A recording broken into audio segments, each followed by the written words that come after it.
Assalamualaikum, selamat pagi pemirsa. Kembali lagi dengan saya di Mata Akuam. Dalam kesempatan kali ini kita akan berbincang tentang COVID-19. COVID-19 telah menjadi pandemi dan kita semua telah merasakan dampaknya. Tapi kita tidak perlu untuk panik. Yang harus kita lakukan adalah mengenali COVID-19, gejala-gejalanya, dan cara pencegahannya. Di studio ini telah hadir dua narasumber saya.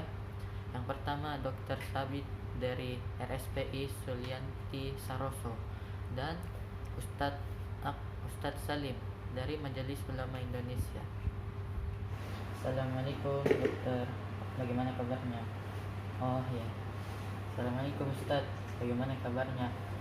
Mohon maaf kita duduknya berjauhan dalam rangka jaga jarak. Baik, saya persilakan Dr. Sabit untuk menjelaskan apa itu COVID-19, apa-apa gejalanya, dan bagaimana cara pencegahannya.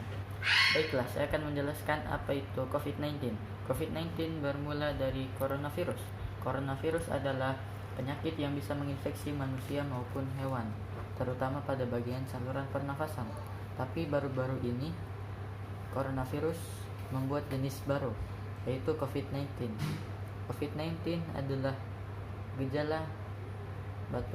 gejalanya adalah batuk, pilek, demam, saluran pernafasan terganggu,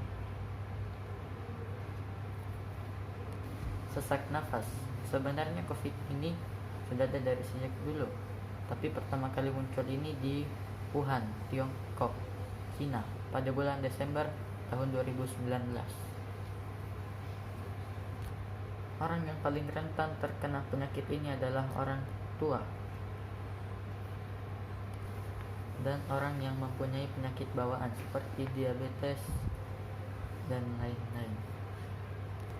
Adapun pencegahannya sangat sederhana, yaitu tetap di rumah, menjalani pola hidup sehat seperti mencuci tangan,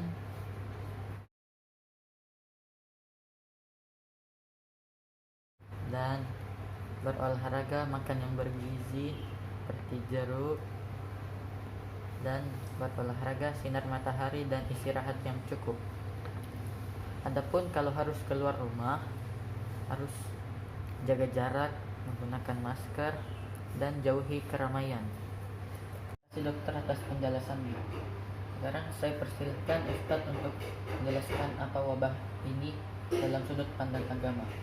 Terima kasih. Sekarang saya akan mencoba menjelaskan apa itu arti wabah dalam segi keagamaan. Jadi pada zaman dahulu sudah pernah terjadi wabah dan Rasulullah pernah mengingatkan dua hal. Jika kamu berada di luar tempat tersebut, janganlah kamu memasuki tempat yang terkena wabah tersebut. Dan jika kamu berada di dalam lokasi yang terkena wabah tersebut, maka janganlah kamu keluar. Itu yang disebut sebagai karantina pada zaman sekarang. Tapi sekarang orang banyak yang tidak taat kepada pemerintah, seperti nongkrong di tempat-tempat, pergi mudik. Hendaknya kita sebagai seorang muslim taat kepada pemerintah dan ulama agar tetap di rumah. Nabi Muhammad melarang kita untuk mencampur orang yang sehat dengan yang sakit, agar orang yang sehat tidak terkena penyakit tersebut.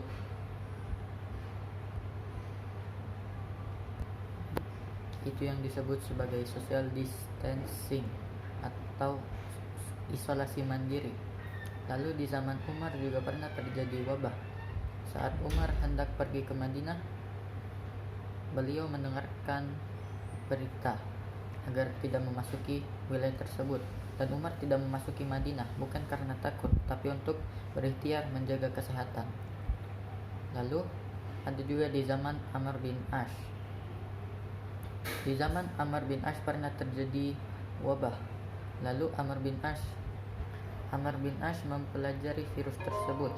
Ternyata virus tersebut seperti bara api yang melompat-lompat kepada kayu bakar.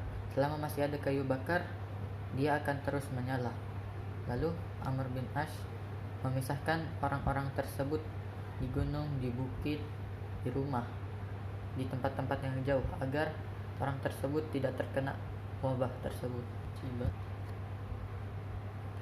Jadi kita harus bersabar dan bersyukur karena masih diberi kesehatan, dan jangan lupa mengonsumsi madu dan kurma agar tetap sehat. Tentang musibah ada di dalam surat Al-Insyirah ayat 6. Inna ma'al usri yusra. Sesungguhnya bersama kesulitan ada kemudahan. Kita harus berdoa dan bertawakal kepada Allah. Gunakan waktu untuk bertaubat dan beristighfar kepada Allah karena masih banyak nikmat yang lain. Dan kita gunakan waktu kita untuk menambah iman agar bisa memasuki bulan Ramadan dengan nikmat. Dokter Ustadz atas penjelasannya yang sangat mencerahkan pada pagi hari ini. Baiklah pemirsa, demikian bincang-bincang kita pada hari ini. Tetap di rumah, jangan panik, tetap tenang, dan insya Allah kita bisa melewati wabah ini bersama-sama. Wassalamualaikum warahmatullahi wabarakatuh.